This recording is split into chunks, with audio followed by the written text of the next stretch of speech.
What's up guys, welcome to today's video. I don't think I'm gonna film a lot at the track, but I figured I might as well open up the video and document a little bit of what's going on tonight.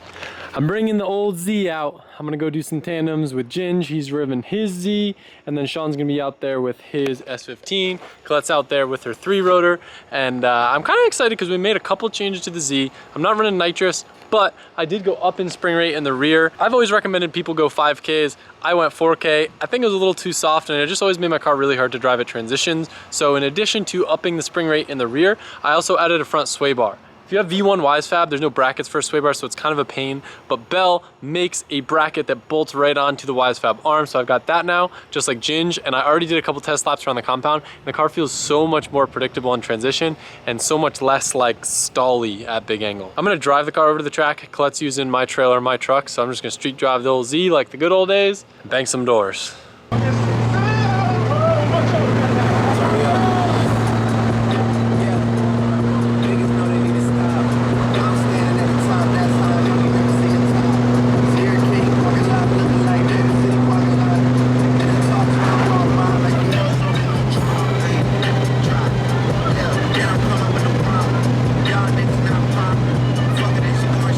First time in my life I've ever seen someone with a stock Z warming up their drivetrain. Hey man, I put some higher temp fluid in, so it's gotta be warmed up so it shifts nice and crisp. You gotta do what you gotta do. You're taking this door tapping seriously. I see. Dude, I'm ready for you. He put his good doors on, and by good, we mean fun doors. And you know it's a problem when I got the GoPro facing forward, just right at your door, so it's gonna happen. I need to put one there too. Booth, you ready? I see you got your good doors on too. What is this? That's what I was just saying. Only person with a stock Z I've ever seen. You're an idiot.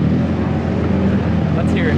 Okay. We'll see who's an idiot out there, okay? There are so many people here. This is wild. Frankenstein's the new Black Friday, apparently.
Guys, this is what we're gonna do today. I was just pulling the 34 in the garage. I had some fun with it yesterday. Me and Colette took it out, hung out with some friends, and it was probably the first time I've enjoyed the car in a long time. The whole AC system in the car has just been weird, and the car wants to install on our own AC. And it was like the first time that the weather was nice where I could just cruise without AC. So I really just enjoyed it, and the car is real good. It's got a few tiny little things to sort out on the tune side, but it's cool to get to enjoy the car for the first time in a long time. Since we're starting to have time now, FD season's over, clutch kicker season's over, it's starting to be the time when we get to pick up and finish all these little loose ends on all these projects. So the next thing going on the lift is a good old Barra Mustang. It was one of the coolest cars on the channel, and it kind of, I don't want to say fell off, but we stopped using it just because of the fact I didn't feel safe driving it. The rear end of this car is basically stock, and when you double the horsepower that it makes stock, things that don't normally flex start to flex, and the car becomes kind of darty and starts to pull and do weird stuff that it shouldn't do.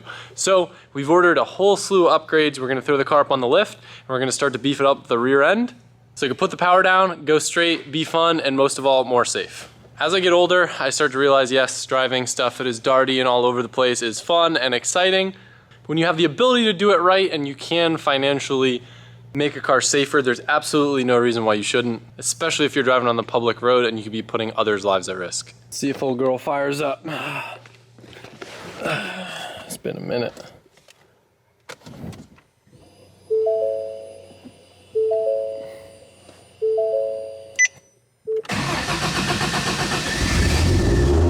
Like a champ.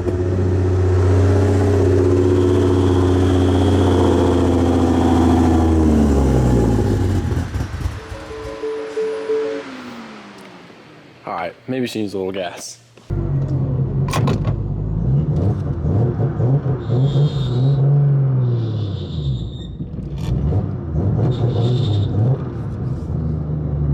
Fun fact, originally this car was supposed to go on a Hoonigan episode of This Versus That with Travis Pastrana's car, but it turned into one of those things where we just didn't have ample time. I think stuff was going on with the FD car, so we decided it was better to just bail than it would be to rush and come and show up with a half put together car. So now we get to put all the stuff on that we ordered originally for that episode. So on the table, we have a bunch of stuff that was recommended to us by Mustang drag racing guys. We haven't even figured out what all of it is. Obviously some upgraded arms. These appear to be diff bushings is what they look like. They're definitely not subframe bushings. Some drag shocks, an IRS lockout kit that I already have, but it appears to be a little bit different than the one that I have. Some more arms, an eccentric lockout kit, and then some more other stuff in here. Basically, when the car starts making a lot of power, the rear end starts flexing, alignment starts changing, and that's part of the reason why the car's all over the place. So we're gonna hopefully try to address that.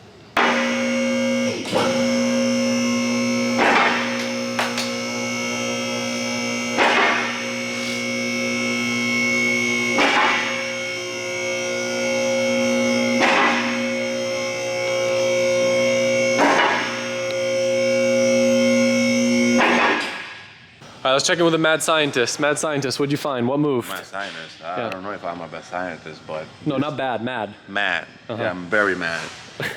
I don't know if that moves or if that's normal or somebody made an adjustment, but I don't know, you're making all the torque with this motor. Yeah, I mean, looking between the two arms, it looks like this has a little more positive camber than this guy. So one of the things that we got is actually a lockout kit.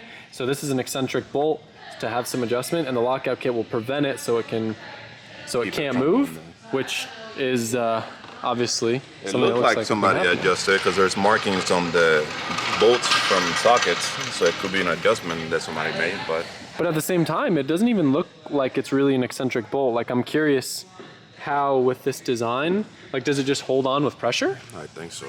That's a dumb design. We'll have to take it off and see. We gotta teach Ford a lesson from Nissan. So we're working on this whole like RTR subframe removal thing. Pretty good. I mean, subframe's out. We cleaned it, so we work with clean parts. When we put it back in, it's gonna be all clean. I think RTR will be pretty proud of us that we got this subframe out. I mean, it's not having all the components in there. Garza's pump. 2 thumbs way up. About to remove the subframe. Pick it up, change the bushings on it for the aftermarket ones. We got this lower control arm bushings, shocks. Here's a good illustration of how soft the stock diff bushings are. That's Sean moving it, by the way. Yeah, so you know that doesn't require much effort. Oh my God, settle down. No, it was bad. When the diff was in it and we loosened the back bolts, the diff, went down, and you could see the front one just like easily bent or flexed is the right word. So they're pretty trash. Look at the roll reversal. I know, right? I know, I'm liking this. You're ordering parts for, you can see it. The Supra made it into the shop. I'm trying to figure out what we're gonna do for a differential in the rear. Oh man, we haven't talked anything about the Supra, huh? Let's just say gearing is gonna be very important for the task at hand for the Supra. So we're debating between running a stock diff, a quick change, or a 488. We'll leave it at that. We'll leave it at that. On the other hand, we got the bushing out, the factory one. It wasn't that bad with the right tool. Then we got the other one in. It went in pretty easily, no loop. Now we do the other side.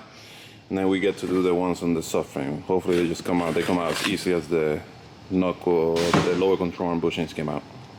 And then we go back in the car.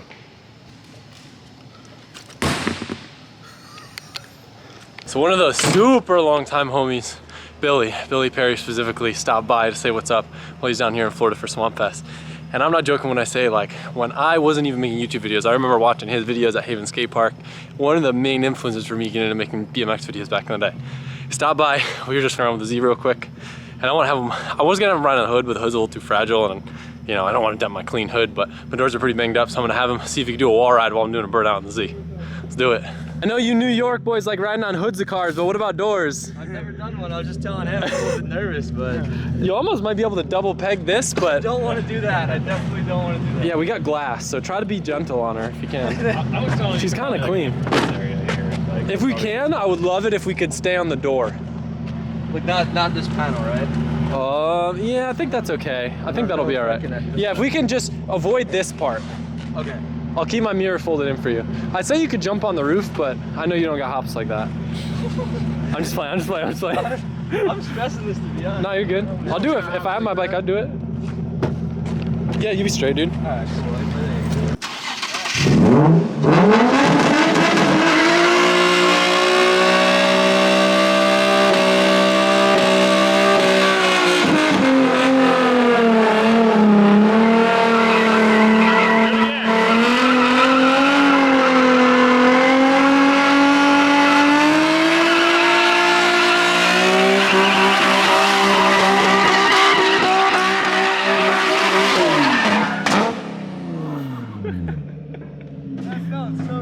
That was so clean, dude. That was sick. The second one.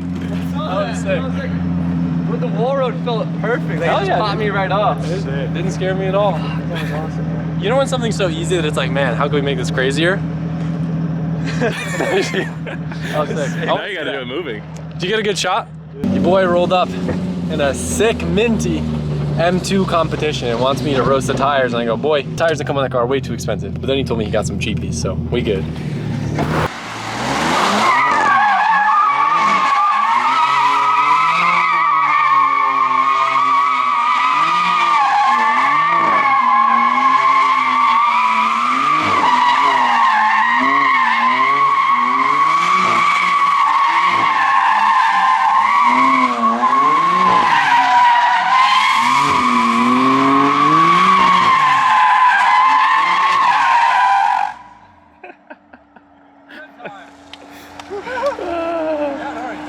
Kept it safe, and now you guys can go on the wolfies. Sorry it's been a little bit light on the video stuff. I've been doing a bad job of letting you guys know what I'm not going to be uploading too. I'm sorry about that. Mike will be back by the time I get back from SEMA, which is where I'm going tomorrow morning. I am not planning to film much at SEMA. I don't really get too stoked on the whole running around and filming different show cars that everyone else is filming. So maybe I'll capture a couple of little moments on my phone and make a video for my whole entire trip, but don't plan on much for me from SEMA. I'm just going to meet up with some friends, meet up with some companies that I work with, and just kind of chat. And while I'm gone, the guys will be getting stuff done, getting the Barra all back together and some little loose ends on some of the other builds. So when we come back, we should be full speed ahead.